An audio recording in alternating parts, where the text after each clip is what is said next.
হে কাবার মালিক, আপনি যাদেরকে কাবা সংরক্ষণের দায়িত্ব দিয়ে রেখেছেন তারা আসলে ইনসাফকারী নয়। তারা অন্যায় দেখেও চুপ করে আছে। তারা ইহুদিদের বিরুদ্ধে কোনো পদক্ষেপ নিচ্ছে না, মুখে কথাও বলতেছে না। আপনি তাদের জ্ঞানের চক্ষুগুলো খুলে দেন হে মালিক। তারা যেন ইহুদিদের বিরুদ্ধে লড়াই করার জন্যে এগিয়ে আসে ও মুসলমান ভাইদের পাশে এসে দাঁড়ায়। হে আল্লাহ, আপনি আমার মুসলমান ভাইদের হেফাজত করেন ইহুদিদের হাত থেকে। অন্যায়ভাবে ইহুদিরা আমার মুসলমান ভাইদের অনেক কষ্ট দিচ্ছে। বিশেষ করে আপনি আরব আমিরাতের, সৌদি আরবের রাজাদের জ্ঞানের চক্ষুগুলো খুলে দিয়েন। আমিন। আসলে কিছু বলার মানে ভাষা পাচ্ছি না। যেভাবে সারা পৃথিবীতে আমরা মুসলমানরা এখন লাঞ্ছিত হচ্ছি, যদিও এগুলো আমাদের কর্মের ফল।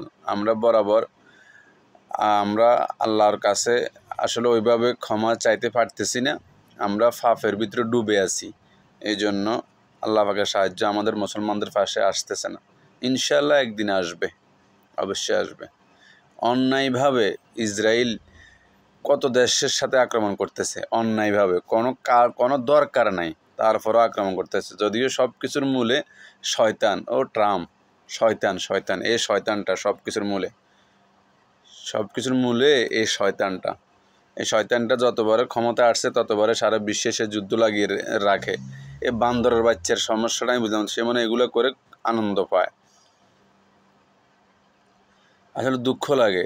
এই যে এখন ইসরায়েলেও অনেক নিরীহ জনগণ মারা যাচ্ছে।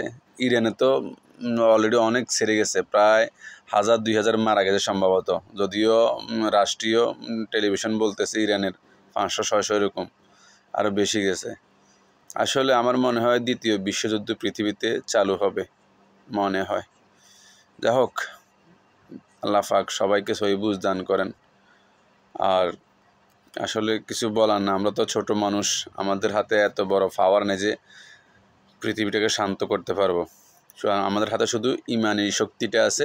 আমরা এই ইমানি শক্তি দিয়ে আল্লাহর কাছে দোয়া করব। তিনি সর্বময় ক্ষমতার মালিক, তিনি সব কিছু ঠিক করবেন ইনশাআল্লাহ। কিছু বলার না। আসলে যে ভিডিওগুলো দেখলে না, যে ভিডিও দেখি আসলে মনটা খারাপ হয়ে যায়। এগুলো কি শুরু হয়েছে পৃথিবীতে। যাই হোক প্রিয় ভাইয়েরা, ভালো থাকো। আল্লাহ হাফেজ। আসসালামু আলাইকুম রহমতুল্লাহি ওয়া বারাকাতুহু।